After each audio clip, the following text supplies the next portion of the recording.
2 دقیقه به حرف من گوش کن، بعد خواستی من قضاوت کن، برو فوش خار مادرم بهم بده، هر چی خواستی بگی بگو.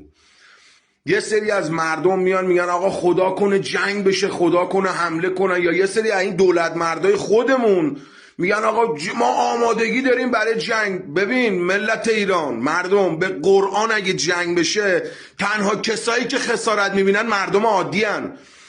جنگ اگه بشه تنها کسی که نابود میشه، نون گیرش نمیاد، آب گیرش نمیاد، مردم عادی هن. اینایی که دارید میبینید همه دارن از ما مایه میذارن. جنگ اگه تموم بشه رئیس جمهورا میرن با هم دست میدن، فرمانده ها به هم مدال میدن و ما مردم عادیم که بعد عزیزامون رو بذاریم توی خاک، ما مردم عادیم که بعد بریم تو آسایشگاه اعصاب و روان بستری بشیم.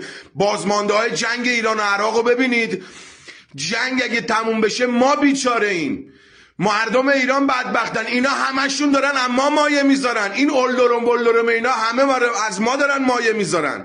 مردم دعا نکنید جنگ بشه. من به قرآن از خدام مردم ایران به آزادی و آسایش برسن، هر طریقی که ممکنه، هر جوری که خدا صلاح میدونه. ولی جنگ نابود کننده ماست، ما رو بیچاره میکنه. اسرائیل اگه جنگ گسترده بشه همون بلایی که سر مردم عادی غزه آورد سر مردم ما میاره، یعنی پتانسیلشو داره. آمریکا همون کاری که با مردم عراق و ویتنام کرد با ما میکنه. جمهوری اسلامی هم این قاعده مستثنا نیستا. اینا هم دستشون برسه از رو مردم عادی اونا با لودر و بلدوزر رد میشن، تیکه تیکهشون میکنن. با مردم خودشون که ماییم اعتراض داشته باشیم چالا حساب میکنن. وای به حال اونا. به مولا اینقدر دعا نکنید جنگ بشه. اولین کسایی که بیچاره میشیم ماییم. دولت مردای ما آب تو دلشون تکون نمیخوره، هیچیشون نمیشه، ما بدبخت میشیم.